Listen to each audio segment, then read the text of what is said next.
Ćao svima, mi koristimo internet za razne stvari. Neko koristi za zabavu, neko za posao, neko za komunikaciju. Ali svima što je zajedničko jeste da svi koristimo neki username i password, odnosno korisničko ime i šifru. Jutros mi je stigao jedan email gdje mi je jedan dečko poslao jedan mail koji me je veoma zabrinuo i kroz jedno malo duže provjeravanje taj mail je zaista bio legitiman i veoma sam zahvalan tom dečku. Njegovo ime sad neću trenutno pominjati, ali ono što se dogodilo jeste sljedeće. Koristim jedan servis koji je veoma poznat u svetu i taj servis je bukvalno otkriven na dark webu, odnosno moje korisničko ime i šifra među hiljadama i hiljadama drugih email adresa su otkriveni i također su povezali sa nekim drugim mojim nalozima koje koristim, a gdje sam koristio, nažalost, istu šifru. Ono što me šokiralo najviše jeste da u tom emailu sam video svoje korisničko ime i šifru veoma jasno, bez jedne slovne greške, i on me zaista upozorio na to da promenim na svim portalima koje koristim kako ne bi imao većih problema. Na svu sreću, taj dečko on je white hacker ili takozvani beli haker, odnosno legalni haker koji se bavi ovim poslom već dosta dugo i novac zarađuje tako što dobija donacije od drugih ljudi kojima je pomogao na isti način na koji je pomogao i meni. Zato sam rešio da snimim jedan video gdje ću vam pokazati i obrazložiti koliko je internet zaista nesigurno mesto i koliko god se vi trudili da pišete veoma komplikovane šifre, naći će se neko ko će te šifre da izvuče od negde na neki način i vi ćete biti ugroženi ili vaš posao ili vaš život. Ono što je najgora stvar jeste da da je neko hteo, odnosno da je neko stigao da napadne neke portale, odnosno da je neko stigao da iskoristi moju šifru na nekim portalima, ja bih bio u veoma velikom problemu, kako sa poslovne, tako i sa privatne strane, i zaista bi ugrozio moju sigurnost.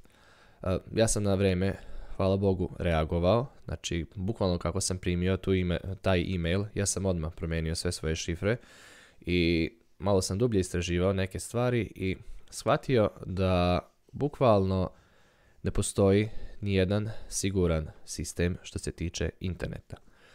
I iz prostog razloga vi morate strogo da vodite računa, mi moramo, odnosno ja moram i također da vodim računa kako ću koristiti internet i u daljoj budućnosti. Neću da imenujem taj sistem gdje su otkrili moju email adresu, a moja email adresa i moja šifra je zapravo ukradena sa nekog sasvim 10. mesta, ali nažalost koristio sam istu šifru na nekoliko lokacija i sve lokacije su bile ugrožene. Zbog toga ne bi bilo loše da svako od vas sedne za svoj računar, izdvoji malo vremena i ode na jedan website koji se zove HAVIPWNED, odnosno u nekom prevodu PAVNED, to je neka reč koja ne postoji u engleskom rečniku pa ga ne znam redovno izgovoriti, ali ćete link naći u opisu ovog videa. Otiđite na tu web stranicu i proverite vaše email adrese, sve koje imate, da li su ugrožene ili nisu. Veoma jednostavno koristiti ovaj alat, sve što treba da uradite jeste da unesete vašu email adresu i ona će pokazati da li jeste ili nije vaša email adresa ugrožena. Znači ja ću sad sigurnosti ću obrisati da bi mogao scrollovati jer je ovo blurovano. I tačno mogu da vidim na kojim portalima sam tu email adresu koristio i na kojim portalima se nalazi moja šifra koja je praktično ista. Ono što znam jeste da sam koristio Webhost, koristio sam Apollo. Ovo su neki portali koji ne znam koja je tačno uloga tih portala, ali ono što znam sigurno jeste da je moja informacija preko ShareThis u suštini pretpostavljam da je moja informacija još davno od ShareThis otišla i odatle su moje podatke uzeli za ostale aplikacije. Znači, tamo mi je još ostala jedino šifra koja je bila legitimna po nekim stvarima. Ali, ono što je bitno jeste da vi isključivo morate paziti kako delite vaše informacije i gde ih delite. Znači, ako se desi da vaša email adresa nema ništa, pokazat će zeleno, to je to, znači vi ste sigurni, ali ako postoji negde, morate ući i sve šifre koje znate da su vam iste promeniti. Ovo je tipičan dokaz da moderna tehnologija je sve nesigurnija i da moderna tehnologija ne garantuje ništa vezano za sigurnost. Sve se može uhakovati, pa čak i čovjek, ali čovjek najteže. Tako da vodite računa, pazite što radite na internetu, obavezno menjajte vaše šifre često. Ono što bi vam predložio kada su u pitanju šifre, koristite rečenice koje imaju odvojene reči, različite reči koji nemaju neki smisao. Znači, naređajte neke reči, banana, auto, avion, space shuttle ili tako dalje, sve odvojeno razmakom, to će se mnogo teže uhakovati, čak i korišćenjem nekih ozbiljnijih kvantnih mašina, nego ako koristite nešto tipa kombinacija mali velikih slova, brojeva i simbola.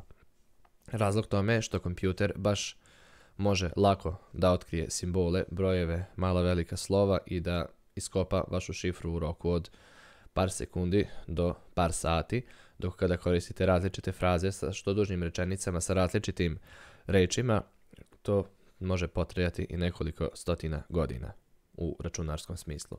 Tako da tu vodite računa da su vam šifre zaista jake i što komplikovanije po pitanju toga.